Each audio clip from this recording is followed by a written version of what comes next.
میرے اس افسانے کا عنوان ہے سوکھے پھولوں کا شجر۔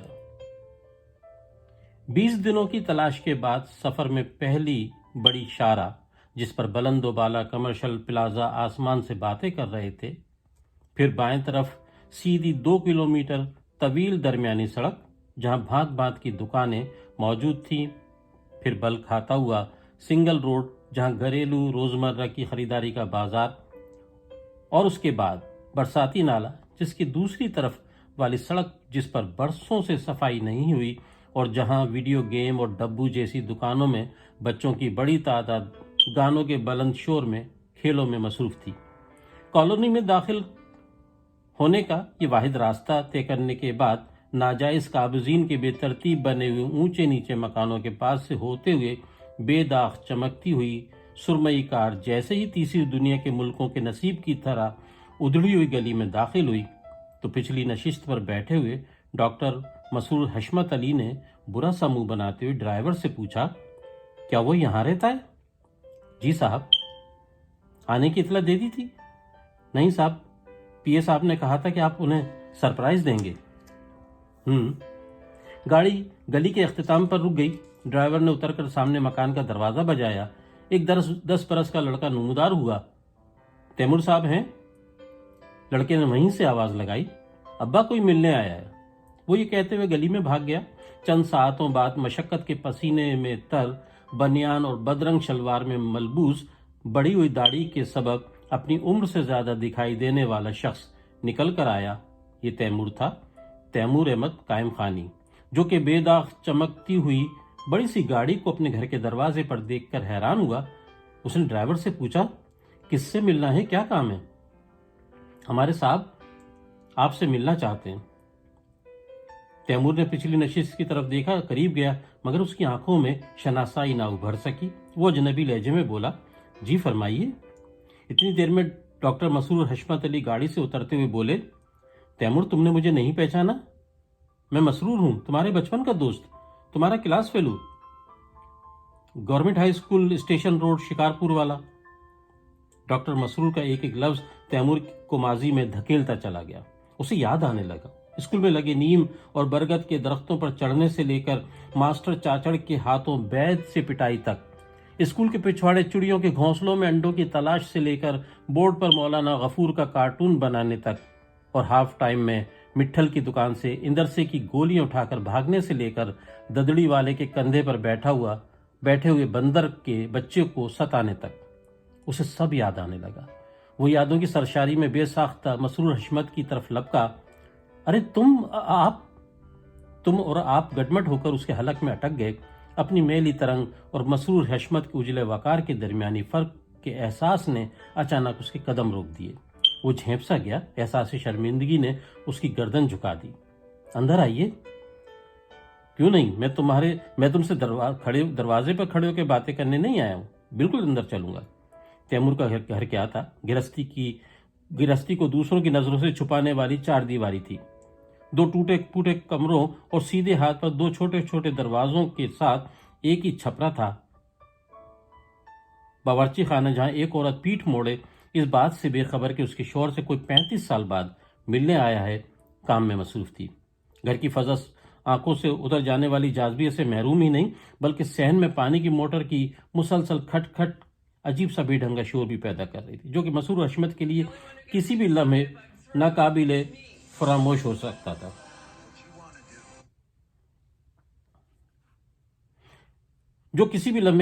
حشمت کے لیے ناقابل برداشت ہو سکتا تھا۔ تیمور انہیں لے کر ایک کمرے میں چلا گیا۔ مسرور حشمت کے لیے اس ماحول میں زیادہ دیر رکنا محال تھا۔ وہ انتہائی نفاست پسند تھے، اور نفاست پسند ہی کہاں، ان کی زندگی میں رکھ رکھاؤ، تمکنت، حفظ مراتب، وقار، سنجیدگی کا بے پناہ دخل تھا۔ یہی ان کا مسئلہ بھی تھا۔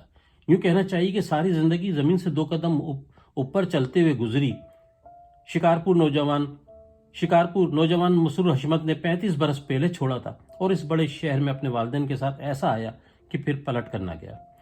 والد ایک ذہین اور معاملہ فہم آدمی تھے، چھوٹے شہر کے چھوٹے ٹھیکیدار سے ذرا اوپر اٹھنا چاہتے تھے۔ ایک دن ساری کشتیاں جلا کر کراچی آ بسے، مختلف محکموں میں جان پہچان کا فائدہ اٹھاتے ہوئے کام شروع کیا، اور دیکھتے ہی دیکھتے ترقی کا سفر ایسے شروع ہوا کہ پھر رکا ہی نہیں۔ مسرور حشمت کو بڑے اسکول میں داخلہ مل گیا جہاں طالب علم کو کتابی علم کے علاوہ یہ بھی تعلیم دی جاتی ہے کہ تم دوسروں کے مقابلے میں اعلیٰ درجے پر فائز ہو، تمہارا اٹھنا بیٹھنا بات کرنا عام لوگوں سے مختلف ہونا چاہیے۔ اسکول کی چار دیواری میں مسرور حشمت کے ناپختہ ذہن میں اعلیٰ و عرفہ ہونے کا جرثومہ ایسا گھسا کہ وہ بدلتا چلا گیا۔ دولت مند ماں باپ کی اکلوتی اولاد ہونے کی وجہ سے اسے زندگی کی تمام آسانیاں میسر تھیں۔ کالج کی تعلیم کے بعد والدین نے اسے باہر بھجوا دیا۔ جب وہ لوٹا تو مکمل بدلے ہوئے ذہن کا آدمی تھا۔ بھاری بھرکم ڈگریوں، سرٹیفکیٹس اور کمیشن کے امتحان نے اسے وزارت خارجہ میں اہم عہدے تک پہنچا دیا۔ پہلی تعیناتی جرمنی میں ہوئی، یہیں اس کی ملاقات ایوا سے ہوئی جو اب بیوی اور اس کے 2 بچوں کی ماں تھی۔ آج سرکاری عہدے کے مروجہ گریڈ کے آخری حد کو چھونے والے ڈاکٹر مسرور حشمت علی کے دونوں بیٹے لندن اور امریکہ میں بحیثیت ڈاکٹر کام کر رہے تھے۔ بیوی سوسائٹی میں اونچی پہاڑی پر بنی 2000 گز کی قلعہ نما کوٹھی میں آرام کر رہی تھی اور وہ خود شہر کے ایک پسماندہ کالونی کے ایک تپتی ہوئی چھت والے کمرے میں بچپن کے دوست کے پاس بیٹھے اس سوچ میں غرق تھے کہ یہاں کیوں آ گیا۔ اسے معلوم کرنا چاہیے تھا کہ تیمور کہاں رہتا ہے۔ پرسنل سیکرٹری جسے تیمور کو ڈھونڈ نکالنے کی ذمہ داری دی تھی سے یہ تو جان لیا ہوتا کہ وہ کہاں رہتا ہے، مگر یہ اندازہ نہیں تھا کہ ایسے خرابے میں زندگی گزار رہا ہوگا۔ اتنے عرصے کے بعد ملاقات، مجھے حیرت ہو رہی ہے، آپ کو کیسے پتا چلا کہ میں یہاں رہتا ہوں؟ تمہیں باقاعدہ کھوجا گیا ہے۔ میں نے دفتر کے پی اے کو ایک فہرست دی تھی، انہوں نے شکارپور ادھر ادھر سے معلومات حاصل کی۔ اس فہرست کے سب لوگ تتر بتر ہو گئے، کوئی انتقال کر گیا ہے، کوئی اب شکارپوری میں نہیں ہے، کچھ ملک سے باہر چلے گئے، البتہ کراچی میں تم رہتے ہو۔ اس پورے پروسیس میں 20 دن لگے۔ حیرت ہے، مگر کیوں؟ بس یوں ہی۔ پہلے تم یہ بتاؤ کہ اس حال میں کیسے؟ شکارپور میں تو تمہارے ابا کی اچھی خاصی دکان تھی۔ تیمور کے چہرے پر پھیکی سی مسکراہٹ بکھر گئی۔ وہ اٹھتے ہوئے بولا، چائے کا کہہ دوں؟ نہیں شکریہ، میں چائے نہیں پیتا ہوں۔ ڈاکٹر لوگ چائے نہیں پیتے شاید؟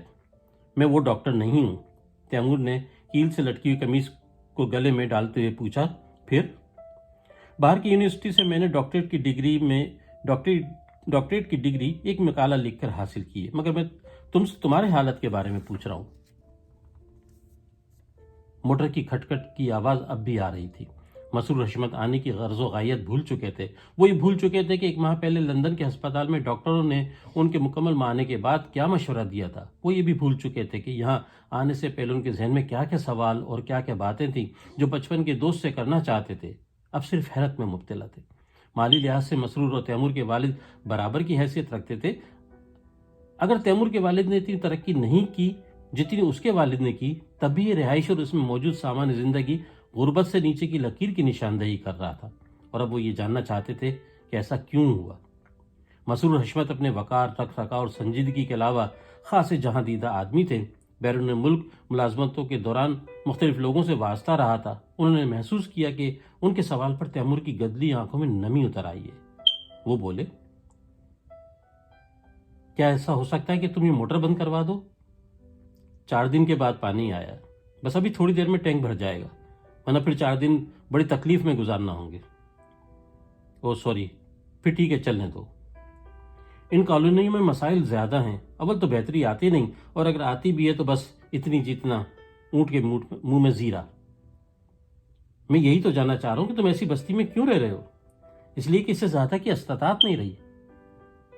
آخر کیوں؟ شکارپور میں تمہارے بابا کی قدر مناسب دکان تھی، ویسے تمہیں یہ حق حاصل ہے کہ تم چاہو تو اپنے بارے میں کچھ نہ بتاؤ۔ نہیں، ایسی بات نہیں ہے، سوچ رہا تھا کہ کیا کیا بتاؤں۔ میٹرک میں تھا تو ابا کا انتقال ہو گیا، میں نے دکان سنبھال لی، میٹرک ادھورا رہ گیا۔ شاید جنرل یاہیا کے مارشل اللہ دور میں اماں نے سکر میں خالہ کی بیٹی سے میری شادی کر دی، گھر گرستی میں پڑ گیا، پھر بچے ہو گئے، 3 بیٹے اور 4 بیٹیاں۔ 2 بیٹوں کی یہیں کراچی میں شادی ہو چکی ہے، بہنوں کی شادی تو شکارپور میں ہی کر دی تھی۔ میرا بڑا بیٹا ابھی 5 سال پہلے مر گیا، 25 سال کا تھا۔ بیٹے کی عمر بتاتے ہوئے وہ اندر ہی اندر کرچی کرچی ہو گیا۔ جوان موت کا سن کر مسرور حشمت نے بھی اپنے اندر کسک محسوس کی تھی، مگر اگلا جملہ سن کر تو ان کی کسک کئی گنا بڑھ گئی۔ اس سے چھوٹے بیٹے کو پولیس نے 4 سال سے جیل میں بند کر رکھا ہے۔ یہ سب کیسے ہوا؟ مسرور حشمت نے دکھ اور حیرت کے ملے جلے تاثر سے پوچھا۔ مسرور حشمت، جنہوں نے کبھی غربت دیکھی ہی نہ اور کبھی غریب کا دکھ جھیلا، اور نہ ہی کبھی کسی غریب کی زندگی کا یوں قریب سے مشاہدہ کیا۔ جب یہاں جگہ جگہ عصبیت اور نفرت کی آگ جل رہی تھی اور لوگ راتیں بھی خوف کی حالت میں جاگ کر گزارتے تھے، تب وہ بہت دور خوشحال دنیا میں اپنی سفارتکاری کے جوہر دکھا رہے تھے۔ اگر کبھی پاکستان آتے تو قریبی رشتہ دار نہ ہونے کی وجہ سے وہ 2000 گز کی کوٹھی میں کچھ دن گزار کر چلے جاتے۔ وہ اپنے طبقے کے شرفا میں شمار ہوتے تھے، بنیادی طور پر شریف آدمی تھے، مگر سرکاری گریڈ کی آخری حد پر برسوں سے فائز ہونے اور دفتری ملازمین اور خود کے درمیان وسیع طبقاتی خلیج کی وجہ سے زندگی میں مصنوعی پن در آیا تھا۔ وہ عام آدمی سے کئی سو قدم دور اور شاید زمین سے 2 قدم اوپر زندگی گزار رہے تھے۔ زندگی کے مصنوعی پن نے ان سے مسکراہٹ چھین لی تھی، کہا چھین لیا تھا، بے ساختگی اور گرم جوشی چھین لی تھی، مگر اب ڈاکٹروں کے مشورے کے مطابق وہ بچپن کے کسی دوست کے ساتھ پرانی یادوں کو تازہ کرنا چاہتے تھے، ہنسنا چاہتے تھے، کہا لگانا چاہتے تھے۔ تب پتہ چلا کہ 35 برس کے بعد ملنے والا دوست زندگی کے دکھوں تلے کچلا ہوا ہے۔ اس حالت میں وہ اس کے ساتھ بچپن کی یادوں کو شیئر نہیں کر سکتے تھے، ہنس نہیں سکتے تھے، جبکہ ان کا تو دکھ ہی یہی ہے کہ زندگی میں ہنسی نہیں۔ مسرور حشمت نے دکھوں کے احساس تلے اپنی کرسی تیمور کے قریب کرتے ہوئے کہا، یہ سب کیسے ہوا؟ موٹر کی کھٹکھٹ اب بھی جاری تھی، مگر جب درد دل جاگا ہو تو پھر دوسری تمام آوازیں بے معنی ہو جاتی ہیں۔ تیمور نے روندھی ہوئی آواز میں کہا، برسوں پہلے سندھی مہاجر جھگڑے میں کسی نے دکان کو آگ لگا دی تھی۔ میرے بیٹوں کو مارا پیٹا تو اونے پونے داموں مکان کو بیچ کر اور لٹ پٹ کر بھاگم بھاگ کراچی آ گیا۔ کاروبار کے لیے پیسے تھے نہیں، یہاں نوکری کر لی۔ لڑکوں سے بھی کہا کہ کوئی نوکری کر لو، مگر لڑکے وہاں کے رد عمل کے طور پر یہاں جوشیلے سیاسی کارکن بن گئے اور لگے حقوق کے نعرے لگانے۔ ان جذباتی نوجوانوں کو روکو تو رکتے نہیں اور ٹوکو تو سنبھلتے نہیں۔ پھر مٹی کے مادھوؤں کو جنہوں نے بنایا خود ہی ٹکڑے بھی کر دیے۔ میرا بڑا بیٹا اسی سیاست کی بھینٹ چڑھ گیا۔ اس کی لاش بوری میں بند ملی تھی۔ ظالموں نے جسم کو 5 حصوں میں بانٹ دیا تھا۔ اوہ! غیر ارادی طور پر مسرور حشمت کا اجلا ہاتھ بے رنگ لباس والے کاندھے پر ہمدردی سے ٹک گیا۔ چھوٹا بیٹا بھی کچھ کم نہیں ہے، خدا معلوم کیا کرتا پھرتا ہے۔ بڑے بھائی سے 2 ہاتھ آگے ہی ہے، 4 سال سے جیل میں ہے، قتل اور دنگے فساد کا الزام ہے۔ کسی ایک نے میرے کاروبار کو آگ لگا دی، کسی دوسرے نے میرے بیٹے کو قتل کر دیا، میرا بیٹا کسی تیسرے اور چوتھے کو قتل کر دیتا ہے۔ پتہ نہیں ہم کون سی زندگی جی رہے ہیں۔ مسرور حشمت نے تیمور کے کاندھے پر ہمدردی بھرے ہاتھ کی تھپکی دیتے ہوئے کہا، کاش مجھے تمہارے بارے میں پہلے سے پتا ہوتا۔ مسرور حشمت آدھا گھنٹہ گزار کر واپسی کے لیے اٹھے تو بولے، کسی وقت ڈرائیور کو بھیجوں گا، آ جانا، پھر تمہارے ساتھ بہت ساری باتیں کروں گا اور کوشش کروں گا کہ تمہارے کسی کام آ سکوں۔ کیا میرے بیٹے کو چھڑوا سکتے ہو؟ یہ سیاسی مقدمات ہوتے ہیں، جس دن ڈیل ہو گئی تو تمہارا کیا دوسروں کے بچے بھی چھوٹ جائیں گے۔ آپ نے اپنے آنے کی وجہ نہیں بتائی۔ میں کھوئی ہوئی کسی چیز کی تلاش میں ہوں۔ میرے ہاں، مگر آپ نے تو کوئی چیز مجھے نہیں دی، اور اگر 35 سال پہلے ہمارے درمیان کوئی لین دین ہوا بھی ہے تو آج آپ کی اس شان و شوکت کے ہوتے ہوئے بہت ہی بے قیمت ہو گئی ہوگی۔ جو چیزیں متاع حیات کا درجہ رکھتی ہیں وہ گزرے وقت کے ہر لمحے کے ساتھ انمول ہوتی جاتی ہیں۔ لندن کے ڈاکٹر نے کہا تھا کہ مجھے بچپن کے دوستوں کے پاس ملے گی، مگر تم تو خود اس کی تلاش میں سرگرداں ہو۔ ڈاکٹروں نے کیوں؟ کیا وہ کوئی دوائی ہے؟ میری بیماری کا علاج، مگر دوا نہیں ہے۔ آپ تو ماشاءاللہ سے صحت مند دکھائی دے رہے ہیں، خدا نخواستہ ایسی کیا بیماری لگ گئی ہے؟ مگر بچے تو اپنے ماں باپ کے بارے میں کانشیس ہوتے ہی ہیں، کہتے ہیں ڈیڈی آپ کا وزن کم ہو رہا ہے، آپ تنہائی کا شکار ہو رہے ہیں، آپ ڈپریس ہو رہے ہیں، مصروفیات کم کریں، کچھ وقت ادھر ادھر کے لیے نکالا کریں۔ میں نے کہا بھائی اچھا نکالیں گے۔ دروازے تک آتے آتے مسرور حشمت بہت کچھ سوچ سکتے تھے، بچپن کے دوست کی مدد کے بارے میں، دکھوں کو کم کرنے کے بارے میں، معاشی لحاظ سے پیروں پر کھڑا کرنے کے بارے میں، کیونکہ بیٹے اور ان کے ساتھی ڈاکٹر جو دوا بتاتے ہیں وہ اس دکھی اور پریشان دوست کے پاس نہیں تھی۔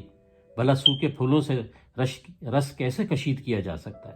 اس کے لیے تو نئے پھول کھلانا ہوں گے اور نئے سرے سے آبیاری کرنا ہوگی۔ کمرے سے نکلتے ہوئے قد آور اور باوقار ڈاکٹر مسرور حشمت علی کا محبت بھرا